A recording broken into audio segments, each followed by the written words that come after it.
ஒரு பேப்பரை கொடுத்து ஒரு ரூமில் 2 பேரை நிப்பாட்டி நிதிஷையும் சந்திரபாபு நாயுடையும் உட்கார வச்சு என்ன தேவையோ எழுதுங்கப்பா அப்படின்னு உடனே ஃபஸ்ட்டு ஒரு பேப்பரில் 2 பேர் எழுதியிருக்கிறாங்க.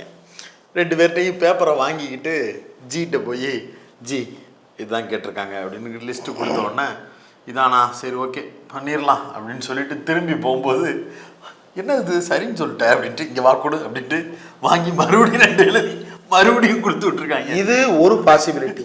இன்னொன்று என்ன நடந்ததா சொல்றாங்கன்னா 2 பேரும் ஒரு 100 ரூபா ஸ்டாம்ப் பேப்பரை வாங்கி கொண்டு போய் இதுல கையெழுத்து போட்டு கொடுன்னு வெள்ளக்காகிதத்துல கையெழுத்து போட்டு கேட்கறாங்க. அவங்க கேட்டா பரவாயில்ல சித்தப்பா ஏத்துக்குவேன். சிண்டே இதுதான் சான்ஸ் உள்ள போட்டு ஏன் எங்க கிட்ட இல்லையா எழுதுவாரு குடு அப்படின்னு அவர் இதுல கையெழுத்து போடு ஏன்டே ஸ்டாம்ப் பேப்பர் இருக்கு கையெழுத்து போட்டு கொடு அப்படின்னு. ஆக மொத்தத்துல அடிஷனல் சீட் வாங்கி இப்ப நிதிஷ்குமார் உட்காந்து ரூம்ல ஃபில்அப் பண்ணிக்கிட்டு இருக்கிறாப்ல.